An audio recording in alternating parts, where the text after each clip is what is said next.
Hey guys, welcome to another episode. Today I'm going to show you how to change your brakes on your car. Now my mom's Altima, it's got a couple kilometers on it and it needs front brakes along with the rears done. Today I'm going to show you how to take out your rusted rotors and your old pads and replace them with brand new ones along with how to lube everything up. Stay tuned and that's what we're going to be doing today.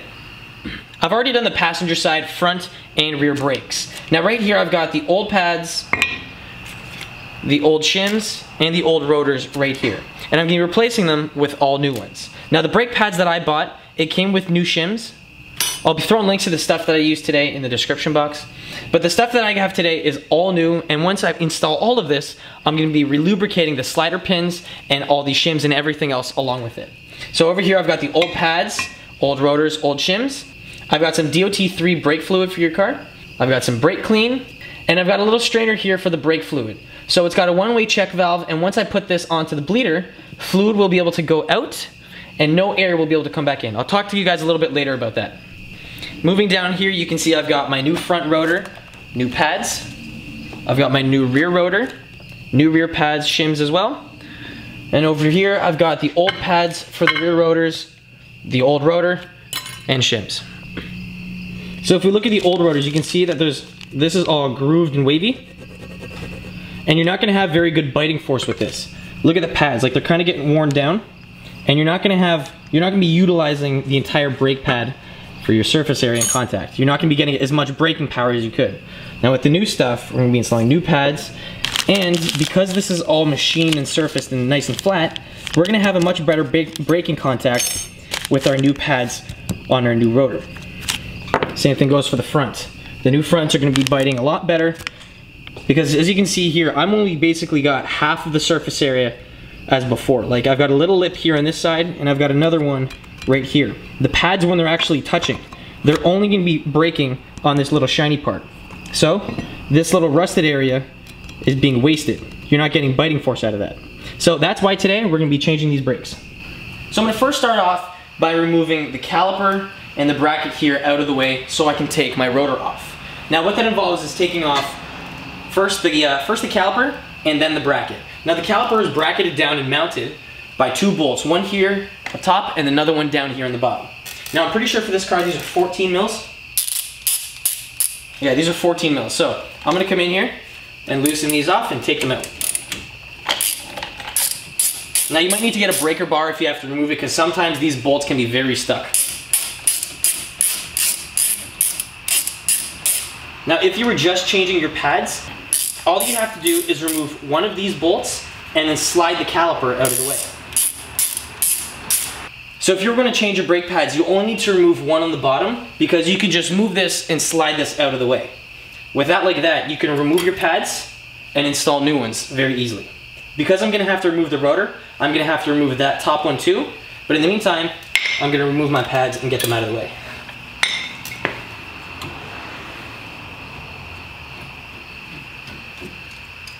Take that and just set this aside and make sure that the weight of the actual caliper isn't being hung on a hose. So what I've got right here is a little bungee cord, and I'm going to be holding this up and supporting it. So right now the weight is actually not on the hose and you're not putting any pressure on it. Now behind here there's going to be two more bolts that's holding this bracket onto the actual back side of the knuckle. Now in order to take that off, you're going to have to grab a socket. I think this is a 22 mil. So I'm going to come behind here, remove the top one, the bottom one, and this entire thing should come out.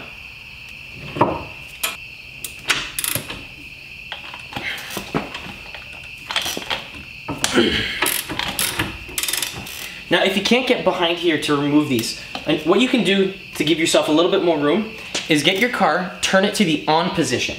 Now don't make it so the engine is running. Put the car in neutral, turn it off, and then you'll be able to turn the entire assembly. So right now the car is in park and I can't do anything.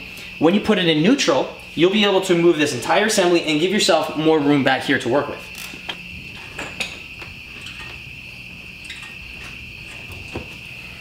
And just like that, I freed all of this area up.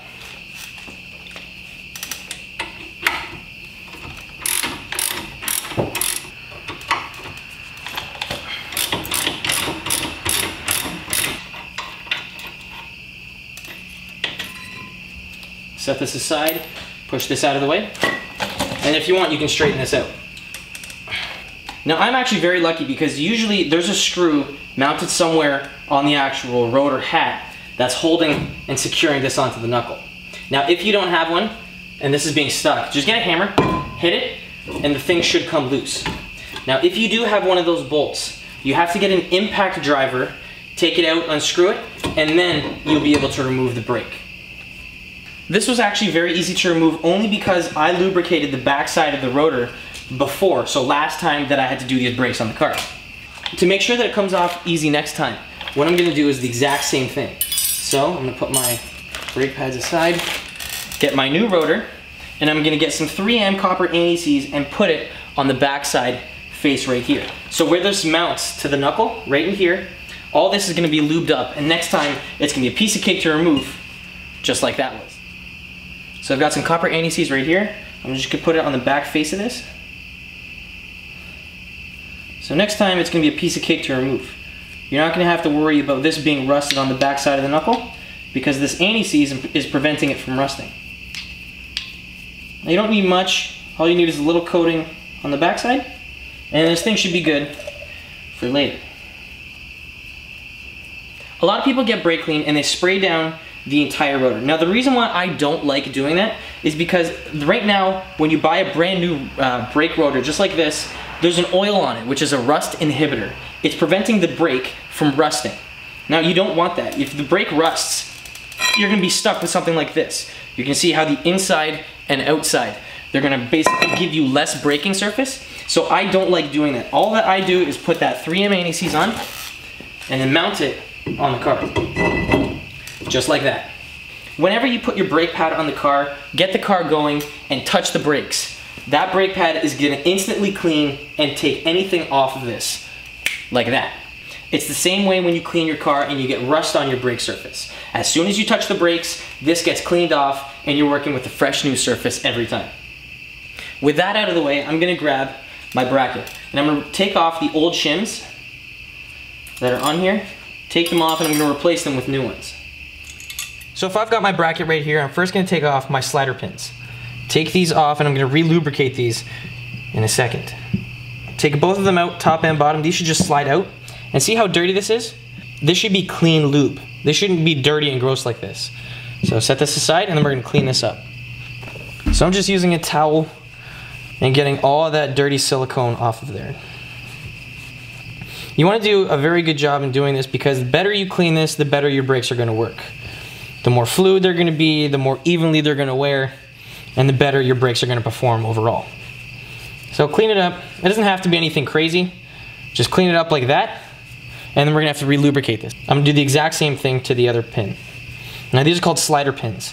These allow your brake caliper to slide in and out from the bracket easily and fluidly. It makes it so that both pads on the inside and out get the same amount of brake wear.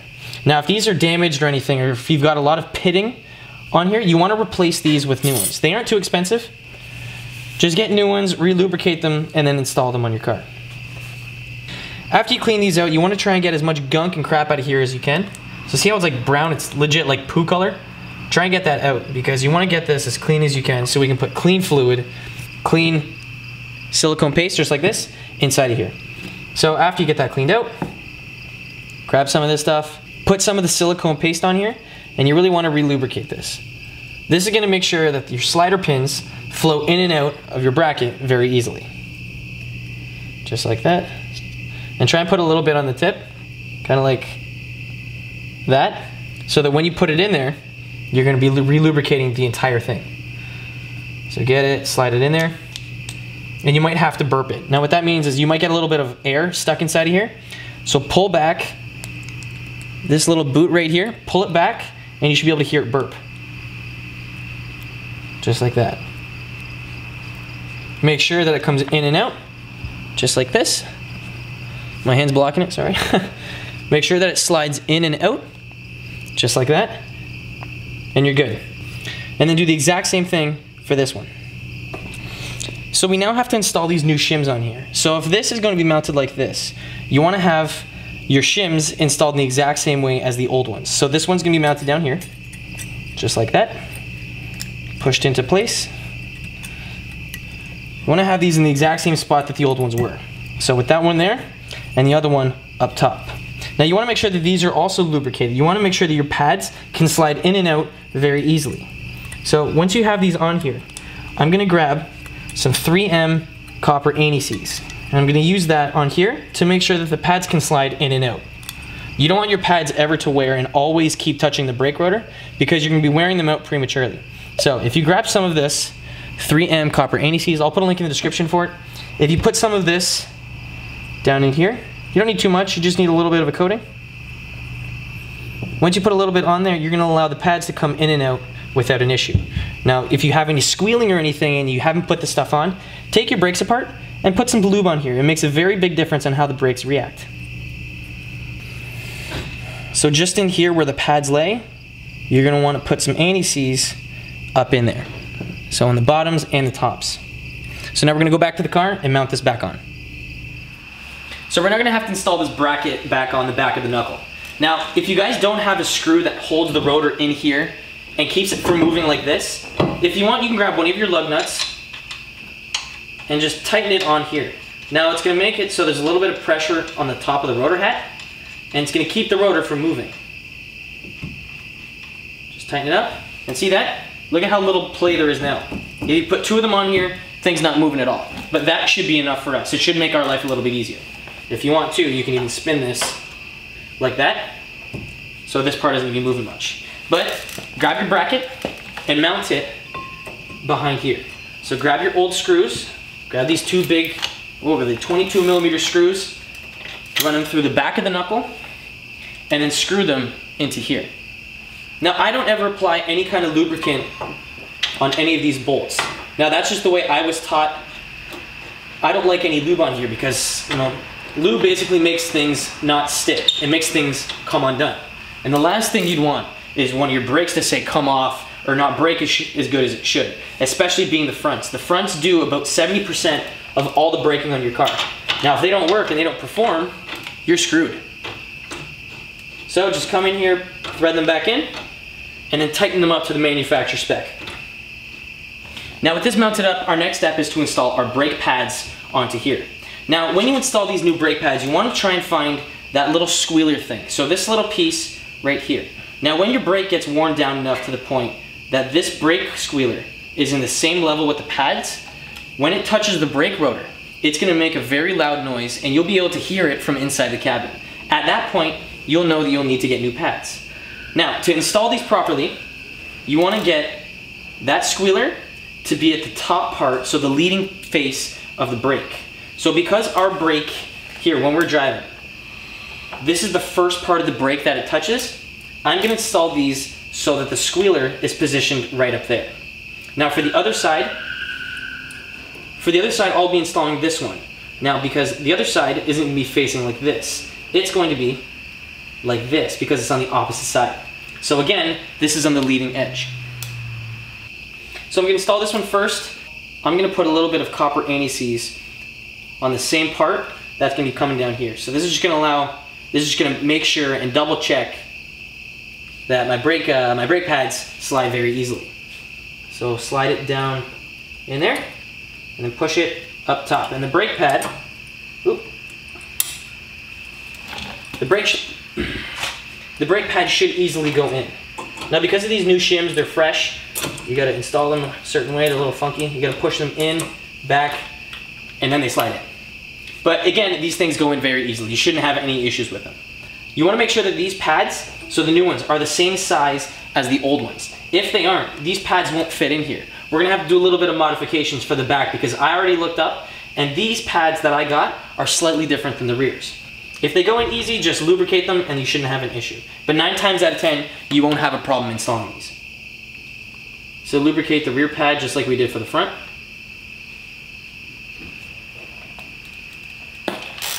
And be careful when you're installing this. Bottom first and then top. And she should slide in, no problem.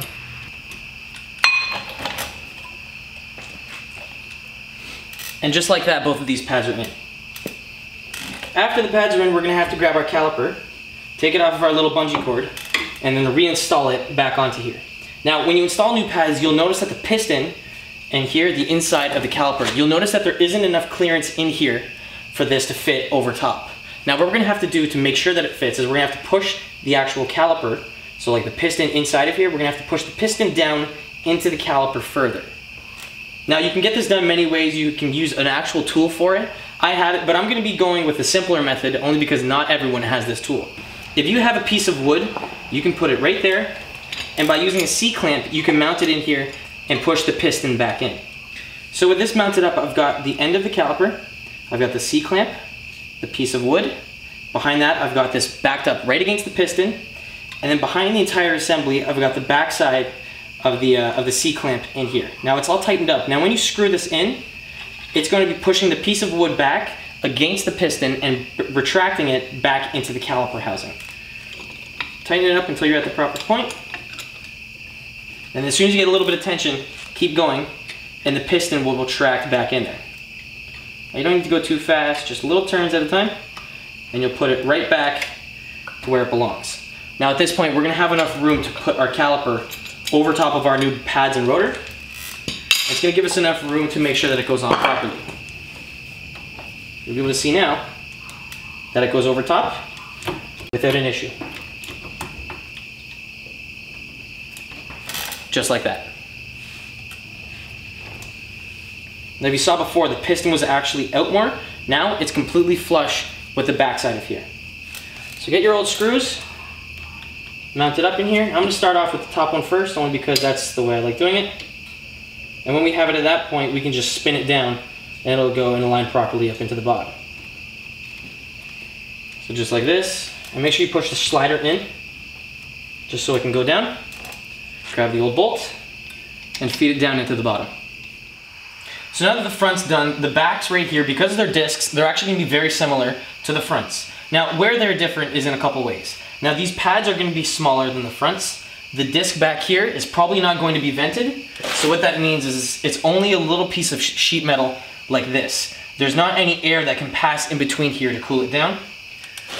Something else to note is you're gonna have your emergency brake somewhere in here. Now on my Honda that you guys have seen before, I've got an emergency brake attached to the caliper.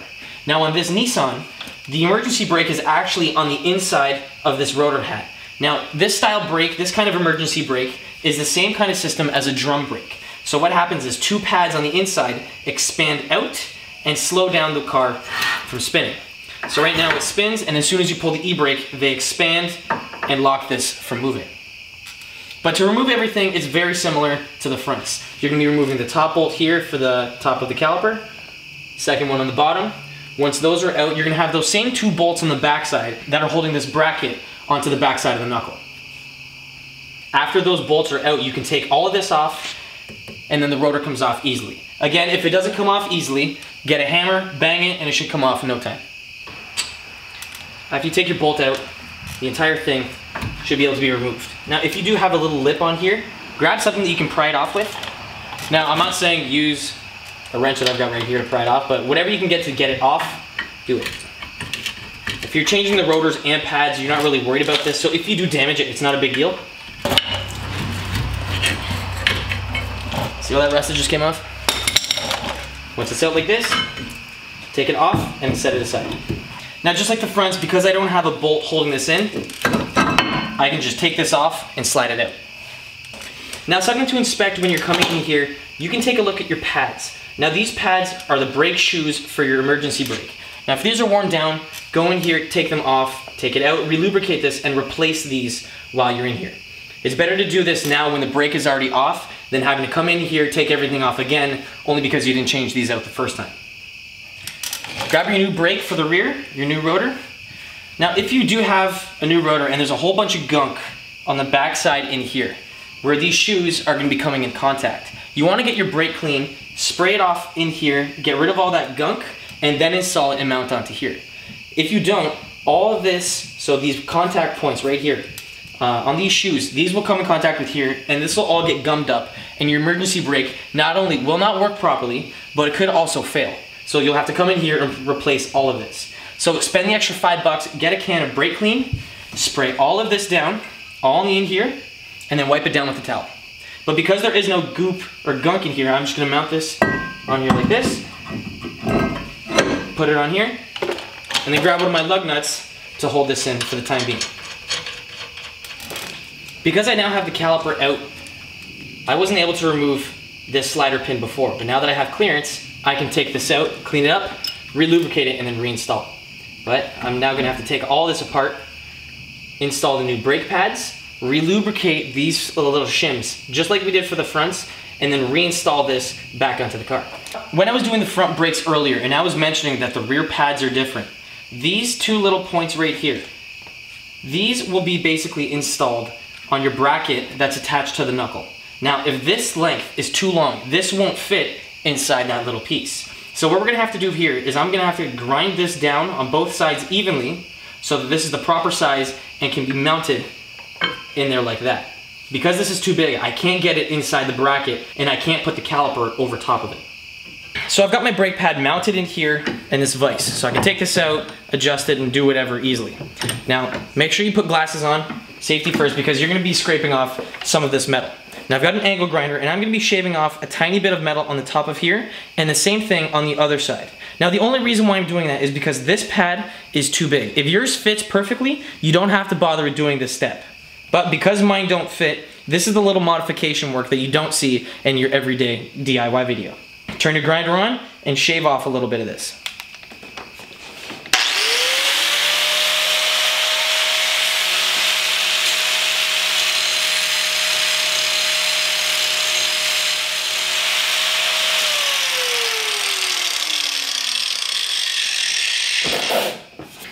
Now when you're doing this, you only want to do small increments at a time, because if you go too much, you might have to replace these with new pads if you mess it up. So come in here, only do a little bit at a time, try and reinstall it. If it works, perfect. If not, come back here and grind this down again. Now keep in mind you have to do this for both pads, so the inside and out. But again, take your time, make sure you do a good job, come in here and shave this down. So with the bracket now loaded up with the new calipers, re-lubricated, so the slider pins, and then the shims, we now have to push our caliper, the piston in there, we have to push our piston back into the caliper so we have enough room to mount all this stuff back in there. So put your C-clamp on the back of it and twist it like this. Now if you're working with, say, a Honda or something like that that has the emergency brake attached on the back of here, you won't be able to use a C-clamp to push it back in. You're gonna need a special tool that not only pushes it back in, but spins it back while it's pushing it in. Now that's because of the handbrake mechanism on the back. The way it's designed is it has to be spun and pushed so the brake fluid can be pushed back in safely without breaking the emergency brake. But for this car, it's not that complicated. All you have to do is twist it and push it back in, just like the front. Now with it all the way flush, you can back this off, and you can tell that there's gonna be enough room in here for our new stuff to go back on. With the piston retracted, we can now put our brake caliper assembly back together. So put the caliper over the bracket and brake pads. Then insert the two slider pins through the caliper and the bracket.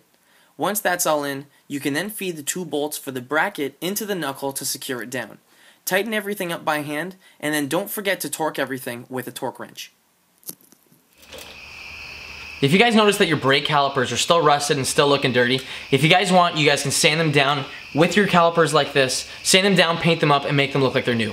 If you guys want to see how to do that, I'll put a link in the description for another video that I made before on how to paint your brake calipers. I painted mine red, and they did turn out really nice. If you guys want to make yours look nice too, click the link, follow my instructions, and the entire thing's going to be a breeze.